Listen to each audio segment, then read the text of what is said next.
Thank you very much, Ksenia, for this kind introduction. I'm very glad to be here with you in beautiful Zagreb, which is a city I really do like a lot. And it's always a pleasure for me to come here.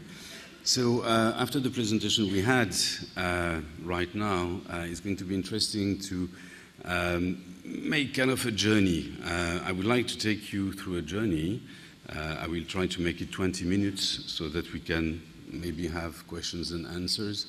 A journey into the mind, the heart, and the guts of this young generation that some people would call the millennial radicals, and somebody like Gary Hamel in the famous book you probably read would call the Facebook generation, the F generation.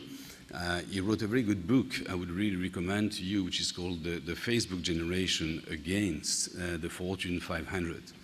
So why those people, that young generation? And I could see this morning earlier that probably a good number of representatives of this young generation is with us today. So I would be very much expecting some interesting interactions and questions at the end of this presentation. Why this generation is so important to us in the PR world is because they are just changing the rules of the business and finally of the world, the way we used to know it.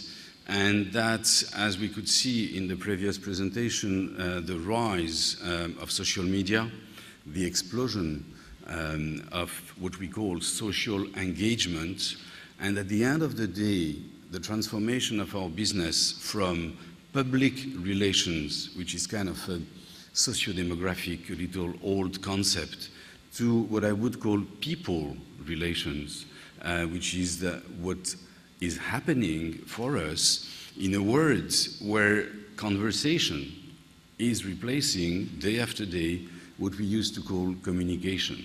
If we have a little more time at some point, we'll come back to this. So please, for the next 15 minutes, for those who are 20, be 20. For those who are a little older, imagine that you are 20. If you are 20 today, the past 10 years you've been living from 2000 to 2010 have been incredibly terrible years. You started with September 11th, the war against terror, the war in Iraq, the bombings in London, in Madrid, in Moscow. This is what you saw on TV and what the world was looking like to you. So quite a difficult way to start, I would say, for this generation. Then a little later, you saw the fall of Lehman Brothers. Who could believe that Lehman Brothers would fall down within weeks? You saw the bankruptcy of General Motors, and that was another icon that was falling down. And you saw the famous Madoff affair, which will remain like the biggest crook in history. Then, and that was 2008, 2009, you've been through the worst economic crisis in modern times, and far more than this. You've seen some of the richest countries in the world with an immense issue with debts and unemployment. And so, like in France, in the US, in many other countries, you started to see those endless queues of jobless people trying to find a job, whatever the job. And when you're 20 today, you have an anger, something that makes you angry, which is the feeling that you are going to pay for the next 20 years the debt created by this crisis. And this is why, as you can see on these images, the Greek youth, recently the French youth, as you can see, and the Spanish one, and in many other countries, are revolting against what they consider as being not fair, obviously, to them. Now, if you're 20, there is something you take for granted, and we see that in every survey we do in all the regions where we are. We are in 22 countries, and so we can really have a global overview of that. It is obvious that the resources of the planet are just finite, are not going to be extended anymore. And you're waking up every morning with this feeling that you live on a planet which is at stake.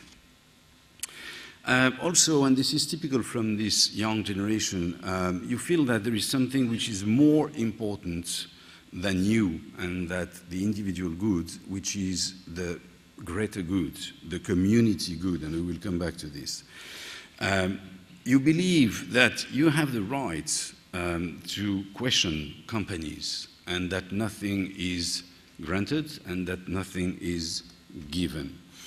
And also, you have the feeling that if you don't regulate markets, it will be a disaster. And again, remember, 5 years ago, the doxa, like Roland Barthes used to say, that is the public acceptance, was that the markets are always right. How many times did we hear that? Let's do the markets, they are right. Well, I don't know. And they don't believe that today, that the markets are right. Also, for those young people, they don't believe that governments can change the world. I'm sure you saw this campaign by Greenpeace, Mr. Obama, Mr. Medvedev, Mr. Sarkozy, in 2020, being sorry because they didn't stop the climate change. And they didn't stop the climate change because private interests and money interests have been superior to the common interest. So they don't believe governments can change the world. And finally, that F generation believe that they can do it themselves, on their own, with their own specific way. And that the power of their wallets, the keyboard, and the Facebook, many friends around the globe are the things that can create a better future. And again, they believe and they tell you that if they don't do it themselves, nobody else will. Interestingly also, this generation is not that greedy as the previous one and the one before and the one before. Of course, they want a career, and you, representing this young generation in this room here, I'm sure that you want a career, and you're right to do so, but they can still decide that they can give a little bit of time to something which is rich in meaning and which is not necessarily rich in money. I had yesterday the figures of the French business school, HEC, we were mentioning before. Interestingly, last year, 25% of the graduates of HEC made the decision not to go earn 200,000 euros in a bank, but to go and work for free or for nearly nothing in a NGO. 25%. This is very, very meaningful and very new. If you're 20 today, you believe in the power of communication, that's for sure, and you get informed, you get educated, you get extremely well connected through the web and all the electronic devices that you can use for this. You can be in San Francisco, in Moscow, in Zagreb, in Shanghai, wherever you are part of this digital global economy, and that finally the number of people you can get in touch with is just amazing. Of course, your personal sphere remains important. Your social sphere is still very important, but your social sphere now can be just a worldwide one. There are no limits to the power of being connected. This explains why, more than ever before, you know that you are part of this famous digitally native tribe that is living in a world which is pretty invisible to most of the people, and that is getting the feeling to be kind of responsible for the future of this world. So they are the people, the consumers of tomorrow, and you know, they are pretty polite, sincere, serious, again, very well educated, empowered day after day by the social media. But, and we must not be wrong on that, they are revolutionaries. And probably the generation today which is the most revolutionary generation since World War II. So what does it mean? Well, they don't carry guns, you know, they don't necessarily demonstrate violently like in the 60s, 70s, 80s.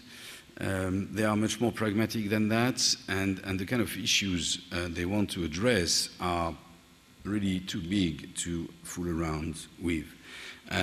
First one is human survival, and when you ask them what is the key aspect for them of what makes the world at stake, they would say human survival, the widening of the rich-poor gap, and very interestingly, the very nature of consumption itself, and the way companies behave.